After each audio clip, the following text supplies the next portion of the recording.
Hi, everybody. We're getting ready to start reading The Great Gatsby by F. Scott Fitzgerald.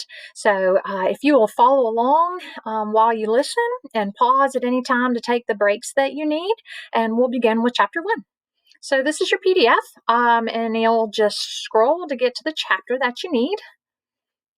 If you get here, you can click on the chapters there, and they'll take you to the right place. So, we're going to begin with chapter 1. And so, let's begin. Chapter 1. In my younger and more vulnerable years, my father gave me some advice that I've been turning over in my mind ever since. Whether you feel like criticizing anyone, he told me, just remember that all the people in this world haven't had the advantages that you've had. He didn't say any more, but we've always been the unusual communicative in a reserved way, and I understood that he meant a great deal more than that. In consequence, I'm inclined to reserve all judgments, a habit that has opened up many curious natures to me and also made me the victim of not a few veteran bores. The abnormal mind is quick to detect and attach itself to this quality when it appears in a normal person. And so it came about that in college I was unjustly accused of being a politician because I was privy to the secret griefs of wild, unknown men. Most of the confidences were unsought. Frequently, I've feigned sleep, preoccupation, or a hostile levity when I realized by some unmistakable sign that an intimate revelation was quivering on the horizon. For the intimate revelations of young men, or at least the terms in which they express them, are usually plagiaristic and marred by obvious suppressions. Reserving judgments is a matter of infinite hope. I'm still a little afraid of missing something if I forget that, as my father snobbishly suggested, and I snobbishly repeat, a sense of the fundamental decencies is parceled out unequally at birth. And after boasting this way of my tolerance, I come to the admission that it has a limit. Conduct may be founded on the hard rock or the wet marshes, but after a certain point, I don't care what it's founded on. When I came back from the East last autumn, I felt that I wanted the world to be in uniform and at a sort of moral attention forever. I wanted no more riotous excursions with privileged glimpses into the human heart. Only Gatsby, the man who gives this book, who gives his name to this book, was exempt from my reaction. Gatsby, who represented everything for which I have an unaffected scorn. If personality is an unbroken series of successful gestures, then there was something gorgeous about him, some heightened sensitivity to the promises of life, as if he were related to one of those intricate machines that register earthquakes 10,000 miles away. This responsiveness had nothing to do with that flabby impressionability which is dignified under the name of the creative temperament. It was an extraordinary gift for hope, a romantic readiness such as I have never found in any other person, and which it is not likely I shall ever find again. No, Gatsby turned out all right in the end. It is what preyed on Gatsby, what foul dust floated in the wake of his dreams, that temporarily closed out my interest in the abortive sorrows and short-winded elations of men. My family have been prominent, well-to-do people in this middle western city for 3 generations. The Carraways are something of a clan, and we have a tradition that we're descended from the Dukes of Buccleuch. But the actual founder of my line was my grandfather's brother, who came here in '51, sent a substitute to the Civil War, and started the wholesale hardware business that my father carries on today. I never saw this great uncle, but I'm supposed to look like him, with special reference to the rather hard-boiled painting that hangs in my father's office. I graduated from New Haven in 1915, just a quarter of a century after my father, and a little later I participated in that delayed Teutonic migration known as the Great War. I enjoyed the counter raid so thoroughly that I came back restless. Instead of being the warm center of the world, the Middle West now seemed like the ragged edge of the universe. So I decided to go east and learn the bond business. Everybody I knew was in the bond business, so I suppose it could support one more single man. All my aunts and uncles talked it over as if they were choosing a prep school for me, and finally said, "Why, yes," with a very grave, hesitant faces. Father agreed to finance me for a year, and after various delays, I came east, permanently, I thought, in the spring of 22. The practical thing was to find rooms in the city, but it was a warm season and I had just left the country of wide lawns and friendly trees.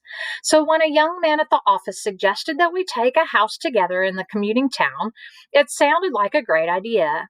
He found the house, a weather-beaten cardboard bungalow at $80 a month, but at the last minute, the firm ordered him to Washington, and I went out to the country alone. I had a dog.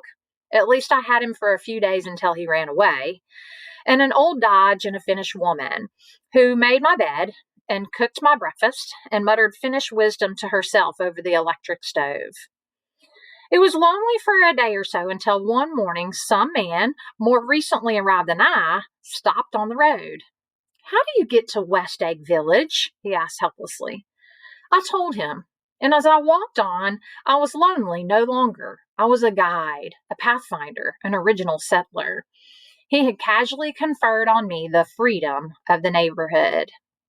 And so, with the sunshine and the great bursts of leaves growing on the trees, just as things grow in fast movies, I had that familiar conviction that life was beginning over again with that summer. There was so much to read, for one thing, and so much fine health to be pulled down out of the young, breath-giving air. I bought a dozen volumes on banking and credit and investment securities, and they stood on my shelf in red and gold, like new money from the mint, promising to unfold the shining secrets that only Midas and Morgan and Maecenas knew. And I had the high intention of reading many other books besides. I was rather literary in college.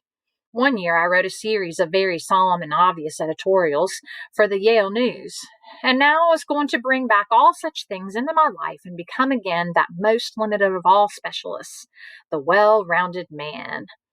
This isn't just an epigram. Life is much more successfully looked at from a single window, after all. It was a matter of chance that I should have rented a house in one of the strangest communities in North America. It was on that slender Ridus Island, which extends itself due east of New York, and where there are, among other natural curiosities, two unusual formations of land. 20 miles from the city, a pair of enormous eggs, identical in contour and separated only by Courtesy Bay, jut out into the most domesticated body of salt water in the Western Hemisphere, the great wet barnyard of Long Island Sound. They are not perfect ovals, like the egg in the Columbus story. They are both crushed flat at the contact end, but their physical resemblance must be a source of perpetual confusion to the gulls that fly overhead. To the wingless, a more arresting phenomenon is their dissimilarity in every particular except shape and size. I lived at West Egg, the less fashionable of the two, though this is a most superficial tag to express the bizarre and not a little sinister contrast between them. My house was at the very tip of the egg, only 50 yards from the Sound, and squeezed between two huge places that rented for 12 or 15,000 a season. The one on my right was a colossal affair by any standard. It was a factual imitation of some Hotel de Ville in Normandy, with a tower on one side, spanking new under a thin beard of raw ivy, and a marble swimming pool, and more than 40 acres of lawn and garden. It was Gatsby's mansion. Or rather, as I didn't know Mr. Gatsby, it was a mansion inhabited by a gentleman of that name. My own house was an eyesore, but it was a small eyesore, and it had been overlooked. So I had a view of the water, a partial view of my neighbor's lawn, and the consoling proximity of millionaires, all for $80 a month. Across the Courtesy Bay, the white palaces of fashionable East Egg glittered along the water, and the history of the summer really begins on the evening I drove over there to have dinner with the Tom Buchanans. Daisy was my second cousin once removed, and I'd known Tom in college. And just after the war, I spent 2 days with them in Chicago.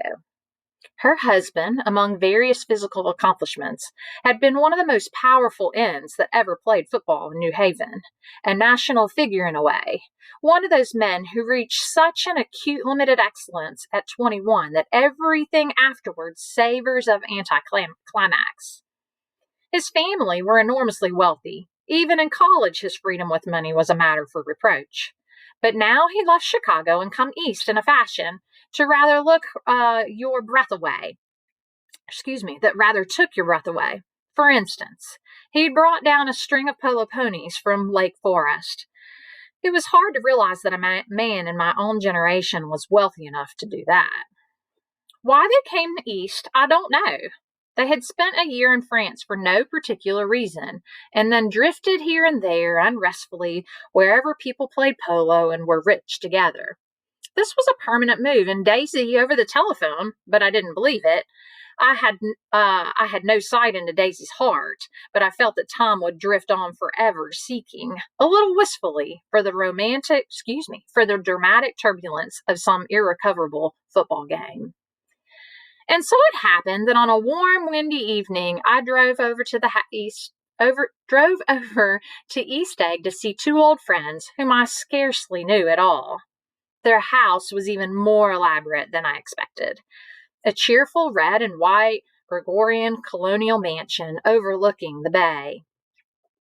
The lawn started at the beach and ran toward the front door for a quarter of a mile, jumping over sundials and brick walls and burning gardens. Finally, when it reached the house, drifting up the side and in bright vines as though from the momentum of its run. The front was broken by a line of French windows, glowing now with reflected gold and wide open to the warm, windy afternoon, and Tom Buchanan, in riding clothes, was standing with his legs apart on the front porch. He had changed since his New Haven years. Now he was a sturdy, straw-haired man of 30, with a rather hard mouth and a supercilious manner. Two shining, arrogant eyes had established dominance over his face and gave him the appearance of always leaning aggressively forward. Not even the effeminate swank of his riding clothes could hide the enormous power of that body. He seemed to fill those glistening boots until he strained the top lacing, and you could see a great pack of muscles shifting when his shoulder moved under his thin coat. It was a body capable of enormous leverage, a cruel body. His speaking voice, a gruff, husky tenor, added to the impression of fractiousness he conveyed. There was a touch of paternal contempt in it, even toward people he liked, and there were men at New Haven who had hated his guts. Now, don't think my opinion on these matters is final, he seemed to say, just because I'm stronger and more of a man than you are. We were in the same senior society, and while we were never intimate, I always had the impression that he had approved of me and wanted me to like him with some harsh, defiant wistfulness of his own. We talked for a few minutes on the sunny porch. I've got a nice place here, he said, his eyes flashing about restlessly. Turning me around by one arm, he moved a broad, flat hand along the front vista, including in its sweep a sunken Italian garden, a half-acre of deep, pungent roses, and a snub-nosed motorboat that bumped the tide offshore. It belonged to a domain, the oil man. He turned me around again, politely and abruptly. We'll go inside. We walked through a high hallway into a bright, rosy-colored space, fragilely bound into the house by French windows. At either end, the windows were ajar and gleaming white against the fresh grass outside that seemed to grow a little way into the house. A breeze blew through the room, blew curtains in at one end and out the other like pale flags, twisting them up toward the frosted wedding cake of the ceiling, and then rippled over the wine-colored rug, making a shadow on it as wind does on the sea. The only completely stationary object in the room was an enormous couch, on which two young women were buoyed up as though upon an anchored balloon. They were both in white, and their dresses were rippling and fluttering as if they had just been blown back in after a short flight around the house. I must have stood for a few moments listening to the whip and snap of the curtains and the groan of a picture on the wall. Then there was a boom as Tom Buchanan shut the rear windows, and caught the wind died out in the room, and the curtains and the rugs and the two young women ballooned slowly to the floor. The younger of the two was a stranger to me. She was extended full length at the end of the divan, completely motionless and with her chin raised a little, as if she were balancing something on it, which was quite likely to fall. If she saw me out of the corner of her eyes, she gave no hint of it. Indeed, I was almost surprised into murmuring an apology for having disturbed her by coming in. The other girl, Daisy, made an attempt to rise. She leaned slightly forward with a conscientious expression. And then she laughed, an absurd, charming little laugh, and I laughed too, and came forward into the room.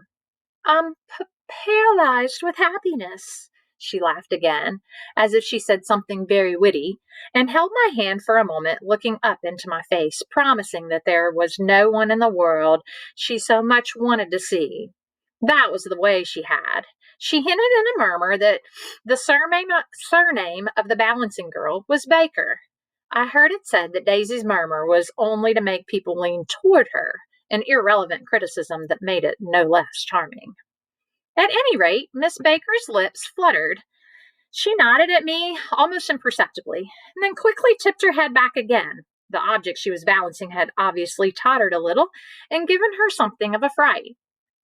Again, a sort of apology arose to my lips. Almost an exhibition of complete self-sufficiency draws a stunned tribune for me. I looked back at my cousin, who began to ask me questions in her low, thrilling voice. It was the kind of voice that the ear follows up and down, as if each speech is an arrangement of notes that will never be played again. Her face was sad and lovely, with bright things in it. Bright eyes and a bright, passionate mouth, but there was an excitement in her voice that men who cared for her found difficult to forget. A singing compulsion, a whispered listen, a promise that she had done gay, exciting things just a while since, and that there were gay, exciting things hovering in the next hour. I told her how I had stopped off in Chicago for the day on my way east, and how a dozen people had sent their love through me. Do they miss me? She cried ecstatically. The whole town is desolate. All the cars have left the rear wheel painted black as a mourning wreath, and there's a persistent wail all night along the North Shore. How gorgeous! Let's go back, Tom, tomorrow. Then she added irreverently, You ought to see the baby. I'd like to. She's asleep. She's 3 years old. Haven't you ever seen her? Never. Well, you ought to see her. She's... Tom Buchanan, who'd been hovering restlessly about the room, stopped and rested his hand on my shoulder. What you doing, Nick? I'm a bondman. With who with? I told him. Never heard of them, he remarked decisively. This annoyed me. You will, I answered shortly. You will if you stay in the East. Oh, I'll stay in the East, don't you worry, he said, glancing at Daisy and then back at me, as if he were alert for something more. I'd be goddamn fool to live anywhere else. At this point, Miss Baker said, Absolutely, with such suddenness that I started, and it was the first word she'd uttered since I came into the room. Evidently, it surprised her as much as it did me, for she yawned with a series of rapid, deft movements, stood up into the room. I'm stiff, she complained. I've been lying on that sofa for as long as I can remember.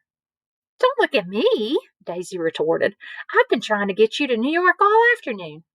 No, thanks, said Miss Baker to the 4 cocktails just in from the pantry. I'm absolutely in training. Her host looked at her incredulously. You are? He took down his drink as if it were a drop at the bottom of the glass. How you ever get anything done is beyond me. I looked at Miss Baker, wondering what it is that she got done. I enjoyed looking at her. She was a slender, small-breasted girl with an erect carriage, which she accentuated by throwing her body backward at the shoulders like a young cadet. Her gray, sun-stained eyes looked back at me with polite, reciprocal curiosity out of a wan, charming, discontented face. It occurred to me now that I had seen her, or a picture of her, somewhere before. You live in West Egg, she remarked contemptuously. I know somebody there. You don't know a single... You must know Gatsby. Gatsby? demanded Daisy. What Gatsby? Before I could reply that he was my neighbor, dinner was announced. Wedging his tense arm imperatively under mine, Tom Buchanan compelled me from the room as though he were moving a checker to another square. Slenderly, languidly, their hands set lightly on their hips, the two young women preceded us out onto the rosy-colored porch, open toward the sunset, where 4 candles flickered on the table in the diminished wind. Why candles? Objected Daisy, frowning. She snapped them out with her fingers. In 2 weeks, it'll be the longest day in the year. She looked at us all radiantly. Do you always watch for the longest day of the year and then miss it?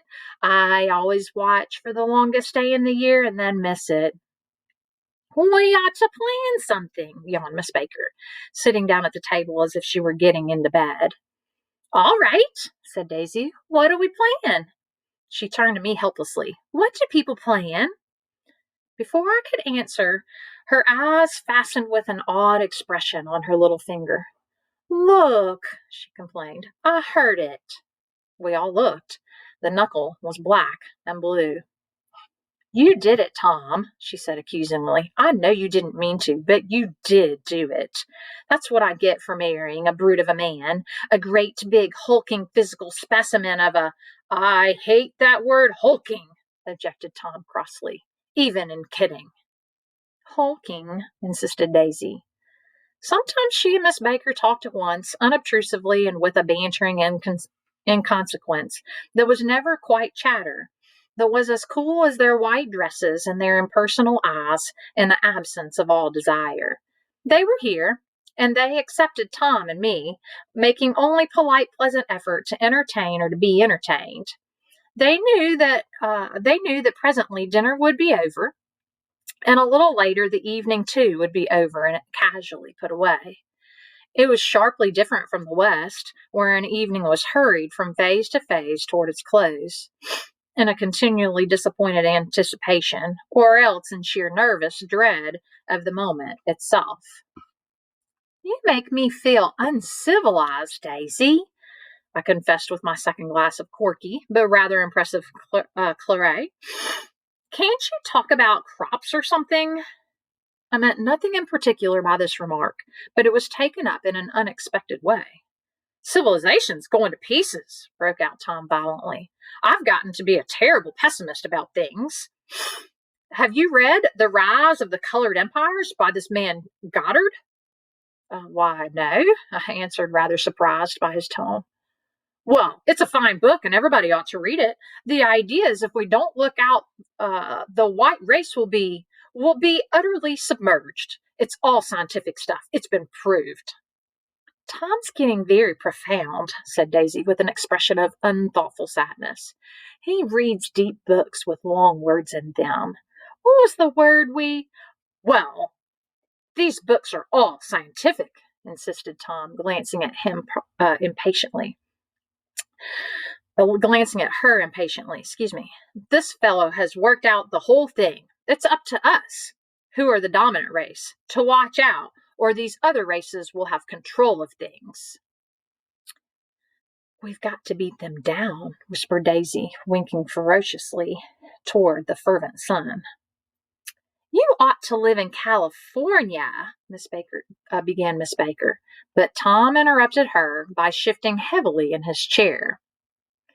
This idea is that we're Nordics. I am, and you are, and after an infinitesimal hesitation, he included Daisy with a slight nod, and she winked at me again.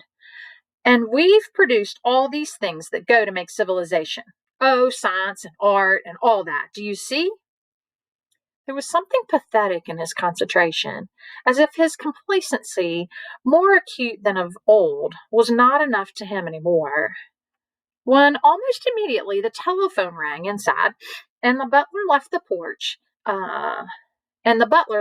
porch. Daisy seized upon the momentary interruption and leaned toward me. I'll tell you a family secret, she whispered enthusiastically. It's about the butler's nose. Do you want to hear about the butler's nose? That's why I came over tonight. Well, He wasn't always a butler. He used to be the silver polisher for some people in New York that had a silver service for 200 people.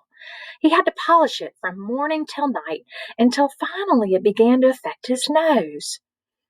Things went from bad to worse, suggested Miss Baker. Yes, things went from bad to worse until finally he had to give up his position. For a moment, the last sunshine fell with romantic affection upon her glowing face. Her voice compelled me forward breathlessly as I listened. Then the glow faded, each light deserting her with a lingering regret, like children leaving a pleasant street at dusk. The butler came back and murmured something close to Tom's ear, whereupon Tom frowned, pushed back his chair, and without a word went inside.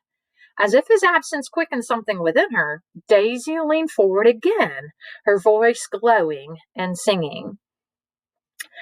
I love to see you at my table, Nick. You remind me of a rose, an absolute rose, doesn't he? She turned to Miss Baker for confirmation. An absolute rose? It was untrue. I'm not even faintly like a rose. She was only extemporizing, but a stirring warmth flowed from her, as if her heart was trying to come out to you, concealed in one of those breathless, thrilling words. Then suddenly she threw a napkin on the table and excused herself and went inside the house. Miss Baker and I exchanged a short glance, consciously devoid of meaning. I was about to speak when she sat up alertly and said, "Shh," in a warning voice. A subdued, impassioned murmur was audible in the room beyond, and Miss Baker leaned forward, unashamed, trying to hear. The murmur trembled on the verge of coherence, sank down, mounted excitedly, and then ceased altogether. This Mr. Gatsby you spoke of is my neighbor, I said. Don't talk. I want to hear what happens. Is something happening? I inquired innocently. You mean to say you don't know? Said Miss Baker, honestly surprised. I thought everybody knew. I don't. Why, she said hesitantly, Tom's got some woman in New York. Got some woman? I repeated blankly. Miss Baker nodded. She might have the decency not to telephone him at dinner time, don't you think? Almost before I had grasped her meaning, there was the flutter of the dress and the crunch of leather boots, and Tom and Daisy were back at the table. It couldn't be helped, cried Daisy with tense gaiety. She sat down, glanced searchingly at Miss Baker and then at me, and continued. I looked outdoors for a minute, and it's very romantic outdoors. There's a bird on the lawn that I think must be a nightingale, come over on the Cunard or White Star Line. He's singing away, her voice sang. It's romantic, isn't it, Tom? Very romantic, he said, and then miserably to me. If it's light enough after dinner, I want to take you down to the stables. The telephone rang inside, startlingly, and as Daisy shook her head decisively at Tom, the subject of the stables, in fact, all subjects, vanished into air. Among the broken fragments of the last 5 minutes of the table, I remember the candles being lit again, pointlessly, and I was conscious of wanting to look squarely at every one. And yet, to avoid all eyes, I couldn't guess what Daisy and Tom were thinking. But I doubt if even Miss Baker, who seemed to have mastered a certain hearty skepticism, was able utterly to put this fifth guest's shrill metallic urgency out of mind. To a certain temperament, the situation might have seemed intriguing. My own instinct was to telephone immediately for the police. The horses, needless to say, were not mentioned again. Tom and Miss Baker, with several feet of twilight between them, strolled back into the library as if to a vigil beside a perfectly tangible body, while trying to look pleasantly interested and a little deaf. I followed Daisy around a chain of connecting verandas to the porch in front. In its deep gloom, we all sat down side by side on a wicker settee. Daisy took her face in the hands as if feeling a lovely shape. Her eyes moved gradually out of the velvet dusk. I saw that turbulent emotions possessed her. So I asked what I thought would be some sedative questions about her little girl. We don't know each other very well, Nick, she said suddenly, even if we are cousins. You didn't come to my wedding. I wasn't back from the war. That's true. She hesitated. Well, I've had a very bad time, Nick, and I'm pretty cynical about everything. Evidently, she had reason to be. I waited, but she didn't say any more, and after a moment I returned rather feebly to the subject of her daughter. I suppose she talks and eats and everything. Oh, yes. She looked at me absently. Listen, Nick, let me tell you what I said when she was born. Would you like to hear? Very much. I'll show you how I've gotten to feel about things. Well, she was less than an hour old, and Tom was God knows where. I woke up out of the ether and with an utterly abandoned feeling and asked the nurse right away if it was a boy or girl. She told me it was a girl, and so I turned my head away and wept. All right, I said, I'm glad it's a girl, and I hope she'll be a fool. That's the best thing a girl can be in this world, a beautiful little fool. You see, I think everything's terrible now, she went on in a convinced way. Everybody thinks so. The most advanced people, and I know.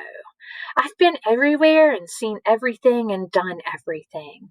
Her eyes flashed around her in a defiant way, rather like Tom's, and she laughed with thrilling scorn. Sophisticated! God, I'm sophisticated! The instant her voice broke off, ceasing to compel my attention, my belief, I felt the basic insincerity of what she had said. It made me uneasy, as though the whole evening had been a trick of some sort to exact a contributory emotion from me. I waited, and sure enough, in the moment she looked at me with an absolute smirk on her lovely face, as if she had asserted her membership in a rather distinguished secret society to which she and Tom belonged.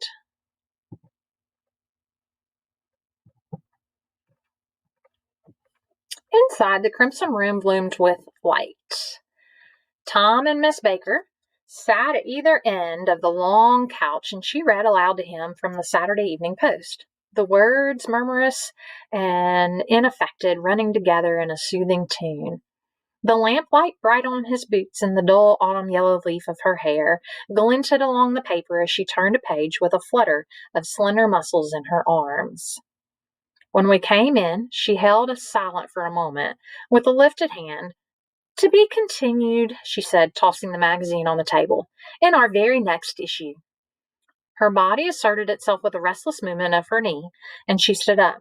10 o'clock, she remarked, apparently finding the time on the ceiling. Time for this good girl to go to bed.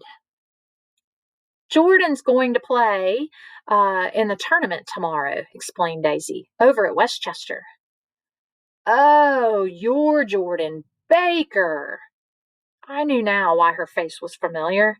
Its pleasing, contemptuous expression had looked out at me from many retrograde pictures of the sporting life at Asheville and Hot Springs and Palm Beach. I had heard some story of her, too, a critical, unpleasant story. But what it was I had forgotten long ago. Good night, she said softly. Wake me at 8, won't you? If you'll get up. I will. Good night, Mr. Carraway. See you anon. Of course you will, confirmed Daisy. In fact, I think I'll arrange a marriage. Come over often, Nick, and I'll sort of, fling you together. You know, lock you up accidentally in linen closets and push you out to sea in a boat, and all that sort of thing. Good night, called Miss Baker from the stairs. I haven't heard a word. She's a nice girl, said Tom after a moment. They oughtn't to let her run around the country this way. Who oughtn't to? Inquired Daisy coldly. Her family. Her family is one aunt about 1,000 years old. Besides, Nick's going to look after her, aren't you, Nick? She's going to spend lots of weekends out here this summer. I think the home influence will be very good for her. Tom and Daisy looked at each other for a moment in silence. Is she from New York? I asked quickly. From Louisville. Our white girlhood was passed together there. Our beautiful white Did you give Nick a little heart-to-heart talk on the veranda? Demanded Tom suddenly. Did I? She looked at me. I can't seem to remember, but I think we talked about the Nordic race. Yes, I'm sure we did. It sort of crept up on us as the first thing you know.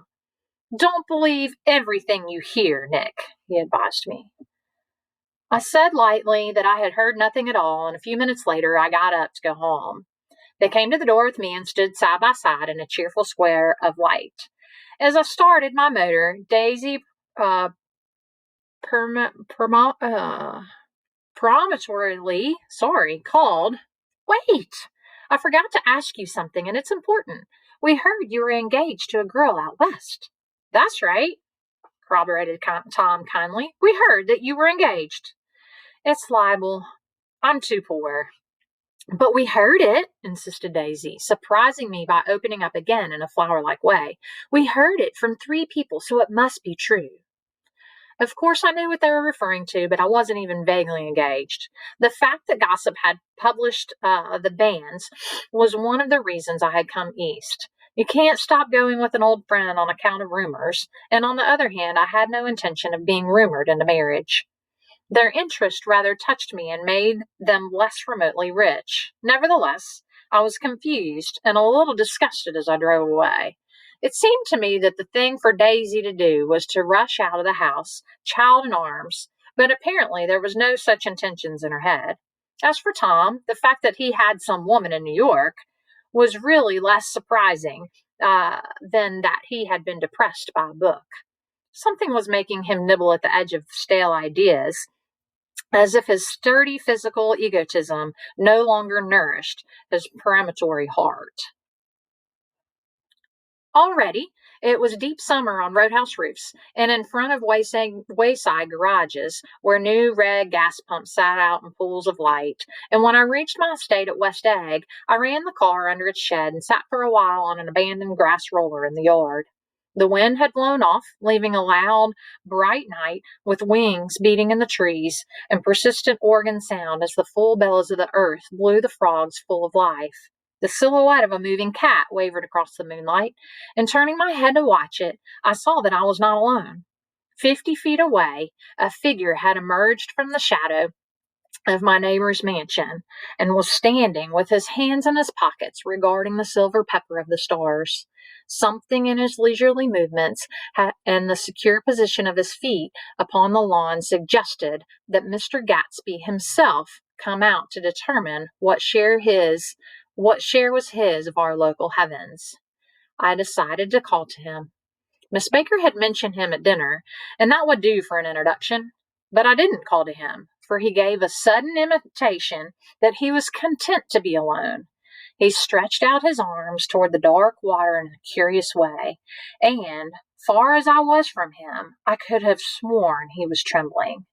Involuntarily, I glanced seaward and distinguished nothing except a single green light, minute and far away, and that might have been the end of a dock.